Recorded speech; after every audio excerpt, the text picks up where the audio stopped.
Halo,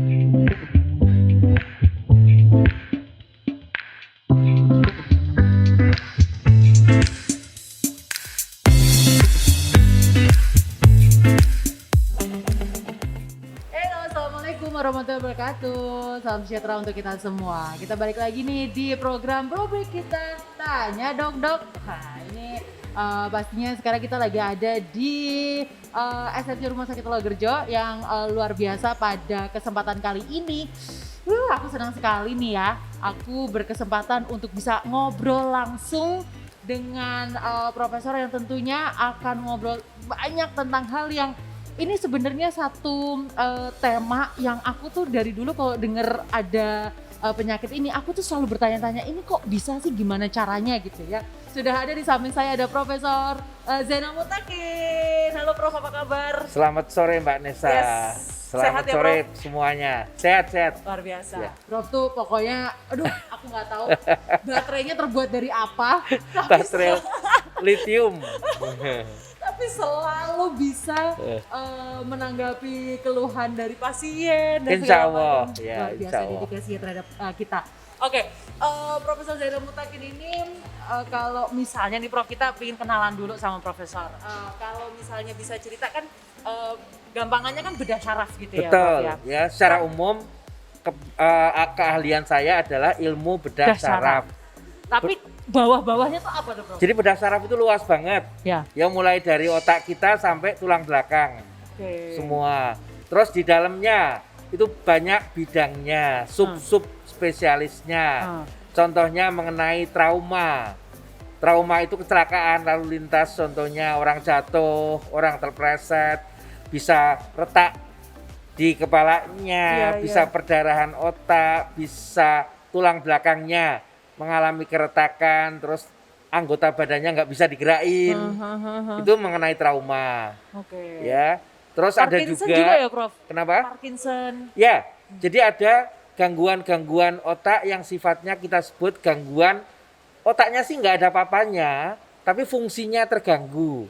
Oh, itu biasanya karena Namanya fungsional, gangguan fungsional. Contohnya orang Parkinson tadi toh. Kalau difoto otaknya itu ya otaknya otak yang normal. Tapi bahwa di situ ada proses listrik di dalam otak yang terganggu. Sehingga gangguan koordinasi geraknya, dia mau jalan juga susah, ya kan? Bergerak sendiri di luar perintah tangannya, kakinya, kan gitu. Itu pada Parkinson. Terus ada lagi pada epilepsi. Epilepsi. Ya, epilepsi itu pasien yang tanpa sebab apapun tahu-tahu dia kejang. Ya, dan itu terus berulang. Itu penyebabnya ada gangguan aktivitas listrik di otak.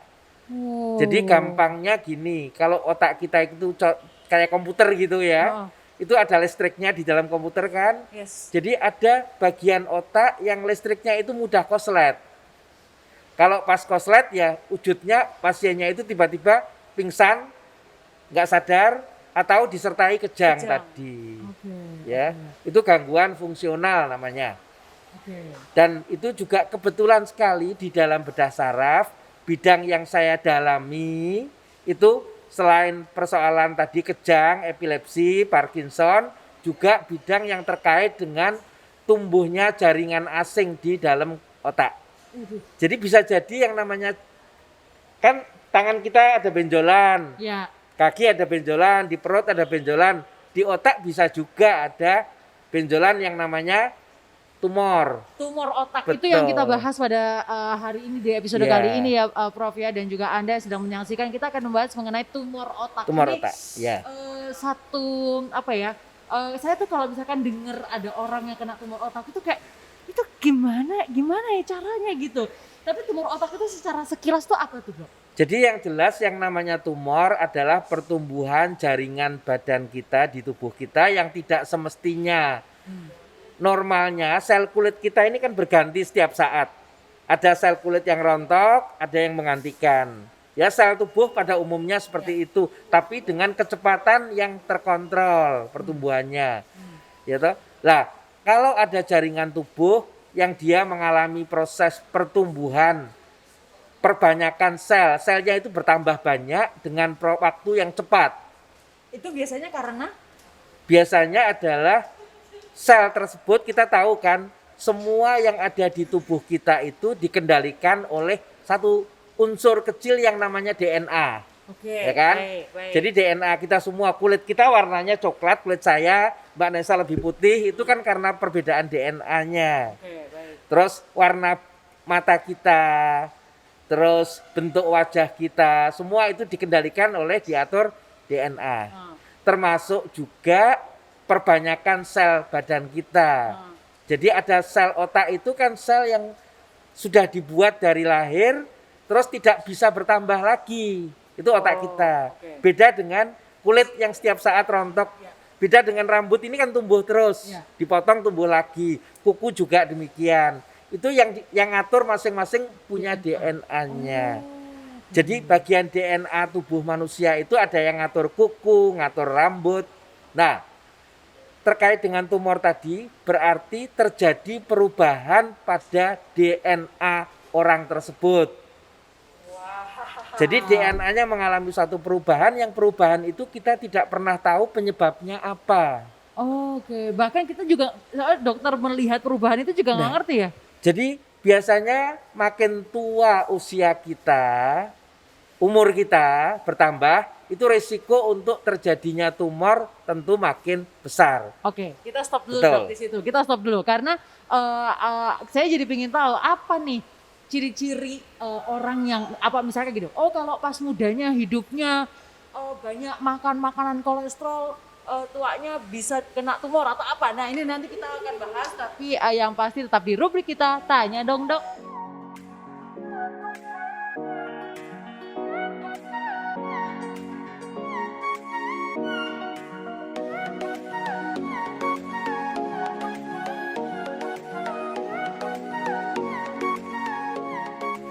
Baik lagi di rubrik kita Tanya Dong Dok. Wah, sahabat Logerjo ini mungkin juga bertanya-tanya sama kayak saya ya, mengenai apa yang tadi sudah kita bahas mengenai tumor otak. Ini sebenarnya gimana sih? Apakah kita bisa cegah? Apakah ada yang bisa kita lakukan agar kita tidak terkena ataupun tidak ada benjolan-benjolan baik itu dimanapun lah gitu kan ya.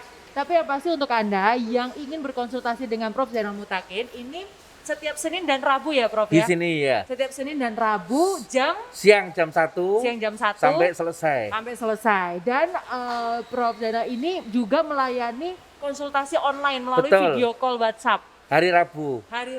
Wah, jam 1 siang. Jadi ini luar biasa dedikasi Prof Zainal. Jadi untuk sahabat Logerjo yang ingin konsultasi dengan Prof Zainal melalui video call gitu ya, ini bisa reservasi terlebih dahulu, reservasi di 024 86 46 6000. 024 86 46 6000. Jadi reservasinya di satu pintu, nanti bisa disambungkan ke Prof Zainal gitu ya. Jadi bisa datang langsung, bisa konsultasi online pastinya. Situasi Covid soalnya kan. Iya, jadi bisa kita membuka pintunya ya Prof ya. Oke, Prof. Jadi perubahan DNA yang kita nggak tahu itu kenapa. Lalu perubahan DNA ini apa hubungannya akhirnya dia bisa menimbulkan tonjolan-tonjolan di otak terutama?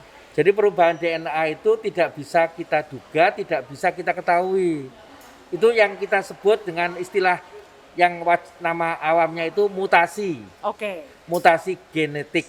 Ya, jadi perubahan genetik kita sehingga memunculkan kemungkinan terjadinya salah satunya itu tumor tadi. Ada kaitannya dengan pola makan, olahraga gitu nggak sih dok? Ya, sampai saat ini tidak diketahui untuk tumor otak tadi.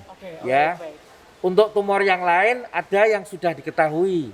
Contohnya untuk kanker pada leher rahim itu kan terkait dengan pernah terinfeksi dengan namanya virus papiloma. Itu yang sudah diketahui. Jadi infeksi virus papiloma menyebabkan mutasi pada genetik dari sel-sel di situ sehingga selanjutnya bisa muncul keganasan pada leher rahim. Itu di situ. Tumor otak belum. Nggak ada. Ya. Jadi perubahan DNA itu kenapa akhirnya dia bisa menyerang ke otak, dok? Bukan menyerang ke otak, artinya perubahan DNA itu bisa terjadi pada bagian tubuh manapun. Kalau itu di otak terkait dengan sel-sel otak kita, sel saraf, maka bisa kemudian muncul tumor di otak. Artinya ada sel-sel di otak kita yang pertumbuhannya menjadi tidak terkontrol. Pembelahan dirinya. Harusnya sel otak kan tidak membelah, tidak memperbanyak diri. Ya, tetapi itu bisa terjadi. Satu jenis sel otak menjadi terlalu cepat memperbanyak diri sehingga dia menimbulkan satu benjolan. Dan masalahnya yang sering kita membedakan otak dengan organ tubuh yang lain, kalau di perut kita ada benjolan, kita bisa melihat perut itu bertambah besar. Oke, baik. Ya kan? Baik. Perutnya tambah besar karena perut kita elastis kan? Ya. Terus di lengan, tungkai juga sama. Kalau ada tumor di lutut, di bahu kita kelihatan bahwa organ tersebut bertambah besar. Oke. Tetapi problem dengan otak kita, rongga tengkorak kita ini ukurannya sudah pas dan isinya penuh diisi sama otak. Jadi kalau ada benjolan yang tumbuh pelan, ya bertambah besar, ujung-ujungnya adalah dia akan mendesak otaknya. Mendesak otaknya, padahal ukuran kepalanya kan nggak nambah.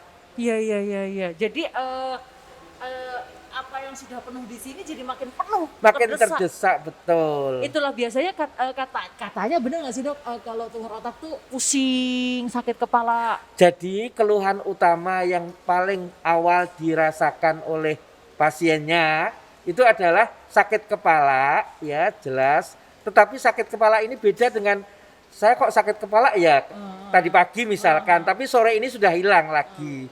Nanti besok sakit lagi misalnya, tapi hilang timbul namanya kan. Tapi kalau karena tumor kan nggak mungkin. Ini ada tumor tumbuh di kepala saya, tapi nanti lusa tumornya jalan-jalan ke Simpang 5. Terus saya sembuh, kok sekarang nggak sakit ya? Berarti itu bukan karena tumor. Kalau karena tumor, itu pertama cirinya sakitnya tidak pernah hilang. Jadi sakit kepala terus. Kecuali orang tersebut minum obat pereda nyeri. Sesaat akan berkurang nyerinya, tapi setelah obat itu hilang efeknya, pasti nyerinya muncul lagi. Satu. Yang kedua, dari hari ke hari, dari minggu ke minggu atau bulan ke bulan, itu nyerinya semakin lama semakin bertambah. Karena tumor itu biasanya kan tumbuh dia. Iya. Ya tinggal kita harus bedakan, ada tumor otak yang paling jinak, itu rata-rata kecepatan bertumbuhnya itu 1 tahun bertambah ukuran 1 cm. 1 cm dalam jangka waktu 1 tahun. Artinya prosesnya itu lambat sekali, pelan sekali. Sehingga sering keluhan sakit kepalanya tidak terlalu dirasakan. Oke. Ya, tetapi kalau tumor yang pertumbuhannya cepat, istilahnya kalau itu satu kanker, tumor yang ganas namanya kanker kan. Itu kecepatan pertumbuhannya itu bisa sekitar 1 cm setiap bulan. Bukan setahun, tapi setiap bulan lah. Berarti itu bisa 12 kalinya. Betul, 10 kalinya. Rasa sakit kepalanya semakin lama semakin bertambah. Nah, itu biasanya pasien itu datang dengan simptom seperti itu biasanya sudah tumor yang artinya apakah sakit kepala yang misalkan saya sudah berhari-hari sakit kepala lalu ke dokter, atau biasanya yang ke dokter tuh udah parah dok? Jadi tergantung pada letaknya. Ini otak kita diciptakan sama Allah itu setiap bagian otak fungsinya beda. Ya, contohnya ada pusat bicara di kiri depan ini, ada pusat bicara. Terus di atas kanan kiri ini pusat gerak motorik. Yang kanan gerakin badan kiri, yang kiri gerakin badan kanan. Kalau tumor itu ada di pusat-pusat yang punya fungsi jelas tadi, ya, itu maka kalau ada tumor yang ukurannya masih kecil pun sudah terasa gangguannya. Kok ini teman saya ini kok berulang kali bicara, tiap kali mau mengucapkan sesuatu antara yang ingin disampaikan sama kata-katanya nggak cocok. Keliru-keliru kata-katanya, sering salah. Atau tadinya bicaranya banyak, ya. Kok sekarang akhir-akhir ini dia nggak pernah bicara, susah bicara, jarang bicara. Itu kan karena di situ tempatnya pusat bicara. Atau di tempat pusat gerak tadi. Kok makin lama lengan sama kaki saya yang kiri ini kok lama-lama kok tambah lama kekuatannya makin kurang. Saya kalau jalan ya masih bisa tapi agak diseret dikit sebelah kirinya.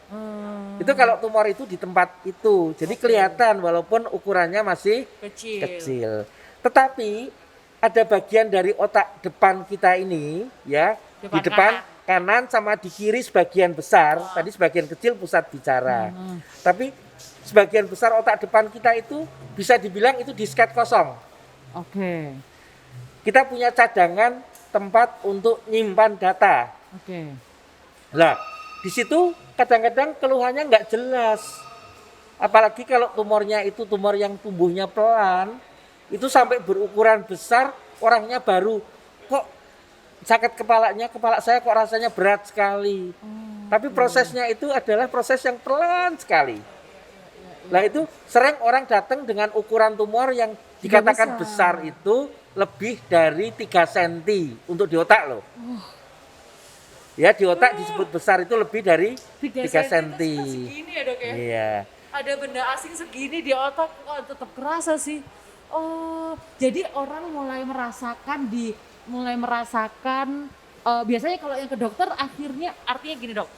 Kapan kita harus sudah mulai concern terhadap itu? Jadi pertama tadi tuh keluhan sakit kepalanya itu khas. Ya sakit kepalanya tidak akan hilang kecuali saat minum obat pereda nyeri sesaat. Terus ada satu lagi keluhan adalah akibat dari barang yang semakin lama semakin bertambah tadi ukurannya, tekanan di kepala kita kan naik. Jadi ini ruangan kamar ini yang biasanya hanya untuk 10 orang, sekarang diisi oleh 15 orang contohnya gitu kan. Iya, pasti desak-desakan. Pasti desak-desakan itu kan akibat dari desaan di kepala kita, dimanapun desaan itu akibatnya pada penglihatan kita.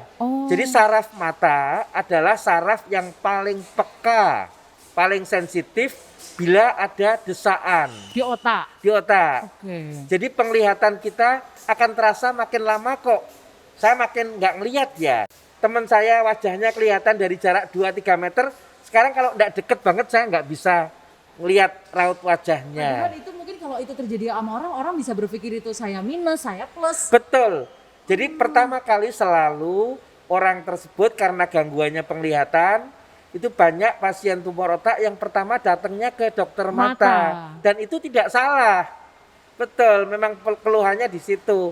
Lah nanti dokter mata setelah diperiksa matanya nggak apa-apa tuh, ya kan? Dilihat bola matanya, dilihat apakah perlu kacamata, dikoreksi cirinya adalah dicoba dengan kacamata ukuran berapapun nggak bisa karena itu saraf matanya yang mengalami gangguan. Cirinya di situ. Ya selain sakit kepala yang terus semakin lama semakin bertambah. Oke, baik. Jadi sebenarnya sesederhana sakit kepala jangan dibikin gampang ya dok ya? Ya, tetapi juga jangan terus tiap sakit kepala kita pikir ada apa. Terus kan saya tanya pasien, sakit kepalanya hilang timbul atau terus menerus hilang timbul? Kapan? Ya ini 2-3 hari datang nanti sembuh. Ntar nanti minggu depan datang lagi. Itu mungkin kurang transferan. Betul. Ya. Itu dia. Saya selalu sakit kepala menjelang tanggal tua. Itu namanya sudah harus bayar cicilannya. Oke. Oh jadi sakit mata. Terus pandangan kabur. Ya. Pandangan kabur. Nah, terus habis itu dok, saya lagi, apakah kita perlu memeriksa kondisi otak kita? Maksudnya kayak, kan kalau ibaratnya general check up kan paling nggak setahun sekali. Gitu. Kalau otak tuh bisa gitu nggak sih dok?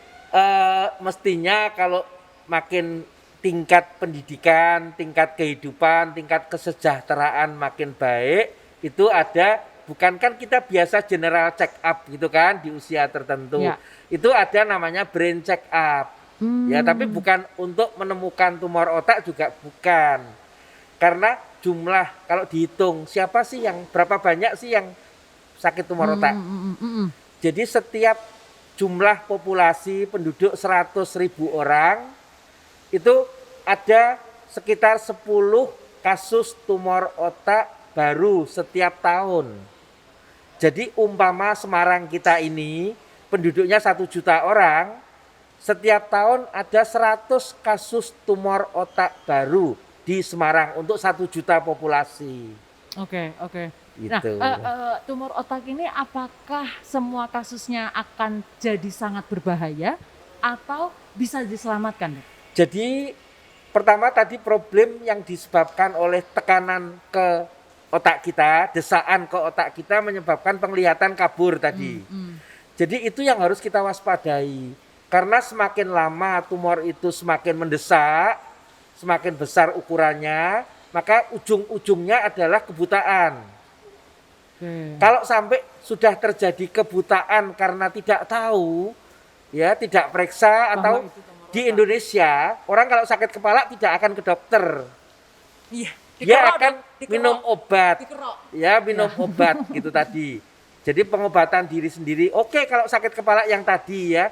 Tapi kalau sakit kepala ini makin lama kok makin berat, apalagi disertai keluhan lain. Kok kaki saya yang sebelah kiri jalannya agak diseret, atau bicaranya sering keliru, atau pandangan matanya kok berubah, tambah lama tambah kabur, itu sebaiknya segera ke dokter untuk dilakukan pemeriksaan apakah betul arahnya menuju ke kemungkinan kecurigaan tumor otak. Kalau kecurigaan tumor otak, maka nanti diperlukan pemeriksaan untuk bisa melihat otak itu. Satu foto yang namanya foto CT scan minimal. Oke. Nah, itu seperti yang tadi saya katakan, seperti yang tadi saya tanya, Dok. Berapa kalau tadi kan dari 1 juta. Dari 1 juta itu 100 kasus tumor otak baru setiap tahun. Nah, seberapa banyak yang akhirnya terselamatkan, atau karena akhirnya kita nggak ngerti bahwa ini mengarah ke tumor otak, jadinya nggak bisa terselamatkan. Nanti aja, Dok, kita bahas. Ya, setelah yang satu ini tetap di rubrik kita Tanya Dong, Dok.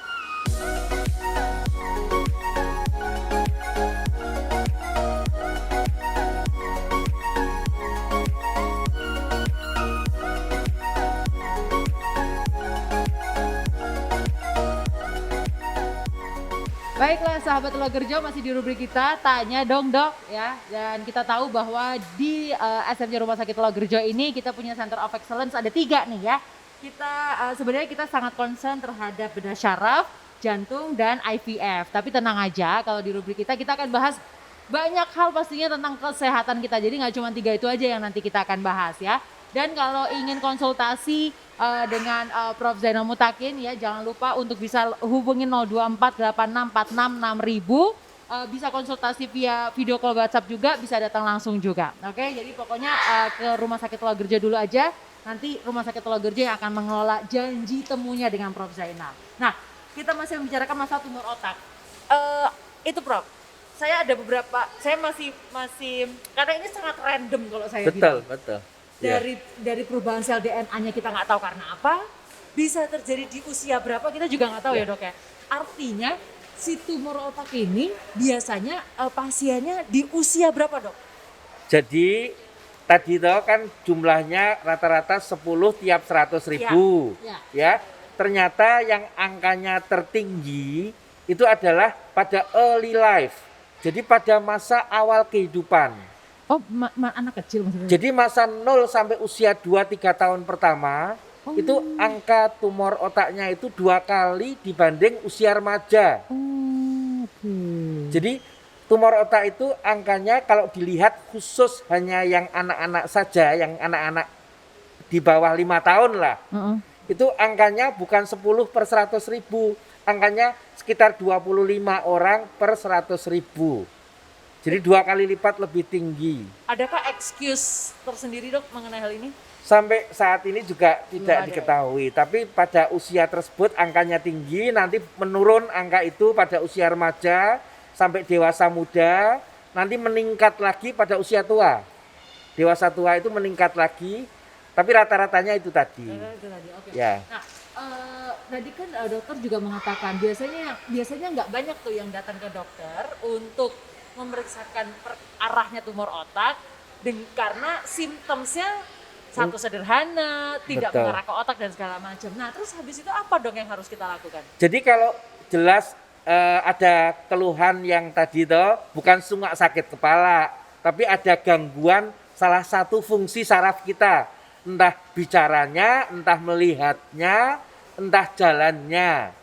Atau orang ini tadinya pinter, tapi kok akhir-akhir ini jadi tambah lama tambah bodoh gitu loh. Itu kan bisa, ya karena kebetulan di pusat tadi disketnya yang tadinya penuh terisi tempat kosong untuk memori, sekarang disket itu dipenuhi oleh tumor. Ya kan? Lah, problemnya betul. Ya. Jadi yang harus kita hadapi sekarang adalah setelah ketemu dokter nanti akan ada pemeriksaan untuk memastikan. Dari situ kita bisa tahu pertama adalah tempatnya di mana, di bagian otak yang mana. Yang kedua, dari foto juga bisa diduga ini termasuk kelompok yang jinak. Namanya tumor biasa, kayak istilah awamnya kalau jinak itu uci-uci yang tumbuh di otak. Ya. Atau yang merupakan kankernya otak yang ganas. Ya. Jadi memang ada perbedaan kecepatan tumbuh tadi, tetapi toh itu biasanya orang datang pertama kali difoto taunya ada barang yang ukurannya sudah sekian. Sejak kapan nggak tahu. Ya kan? Terus yang dibutuhkan adalah nanti dokter akan merencanakan tindakan pengobatan. Pertama, karena diperlukan memastikan jenisnya tadi, maka pilihan awalnya selalu tidak ada cara lain kecuali mengangkat tumor itu. Operasi otak itu untuk mengangkat. Betul. Gimana, Dok, Jadi operasi itu harus membuka tengkorak. Tetapi jangan dibayangkan kayak ini kepalanya dibuka lebar gitu ya. Gimana sih, Dok, emang? Jadi tergantung letaknya, Mbak. Ya saya baru tadi pagi mengoperasi selama hampir 8 jam pasien dengan tumor otak yang cukup besar di kiri depan di sini. Usia berapa, Dok? Ya, ibu-ibu usianya sekitar 45 tahun. Tumornya ukurannya sekitar 6 cm. Ya, dan penglihatannya mata yang sisi kanan, tumornya di kanan, mata kanannya sudah buta. Dan itu tidak kembali meskipun tumornya diambil. Tetapi tujuan kita pertama mengangkat tumor itu jangan sampai nanti mata yang kiri ikut buta. Ya kan itu, langkahnya itu menyelamatkan penglihatan. Jadi dibelah. Luka yang saya buat itu ngikutin rambutnya pasien tadi, Mbak. Kayak tanda tanya gitu. Kayak huruf C. Ya, dari depan sini sampai samping sini. Terus tulangnya dibuka kira-kira 5-6 cm.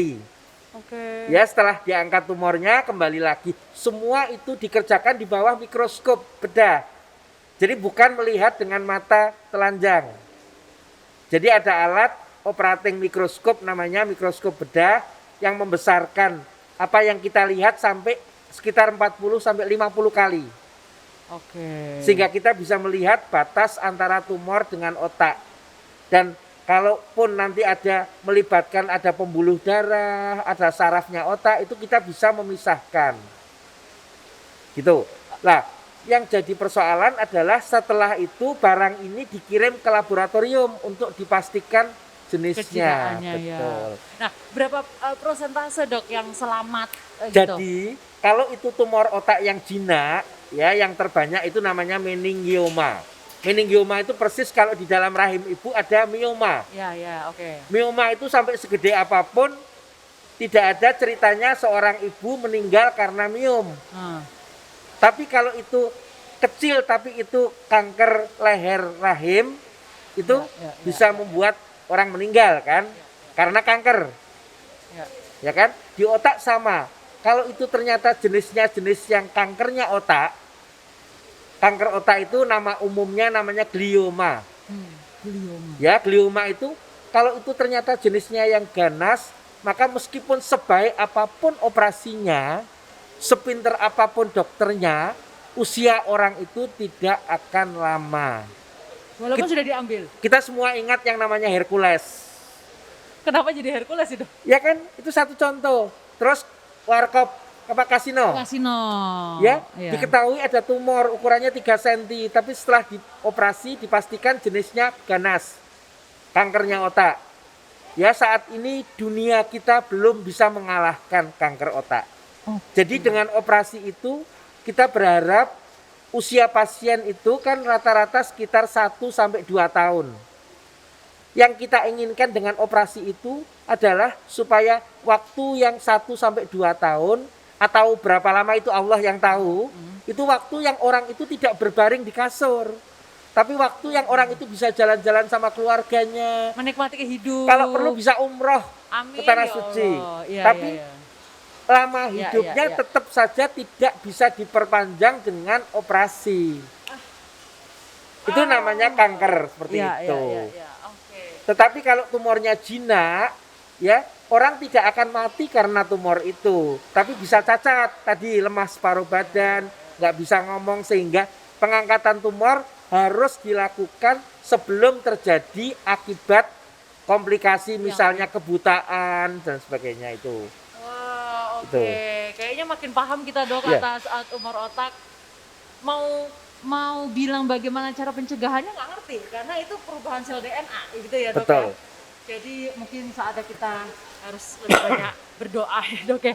Ya kan, karena cuma itu yang bisa kita lakukan ya, Dok. Tapi satu lagi, sering orang bertanya, kalau itu di payudara, kan pertama dokter selalu mengambil sampel dulu. Apa istilahnya, biopsi. Biopsi setelah dipastikan jenisnya baru dilakukan operasi. Kenapa? Karena di payudara operasinya berbeda tergantung pada jenisnya.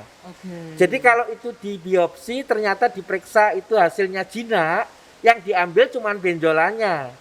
Tapi kalau di biopsi ternyata hasilnya ganas, kanker payudara, maka yang diangkat bukan benjolannya tapi seluruh payudaranya. Itu berlaku untuk payudara. Untuk otak nggak ada cerita, oh ini ganas yang diambil otaknya semua gitu kan. Benar. Jadi baik apapun jenisnya, jinak atau ganas, yang diambil adalah tumornya. Gitu.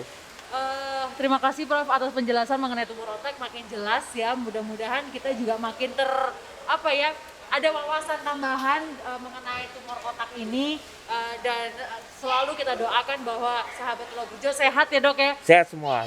Semua sehat. Emang dari yang namanya pola hidup, dari gaya hidup, dari pola makan, dan juga doa kayaknya ya, Dok. Ini harus benar-benar jadi nomor satu.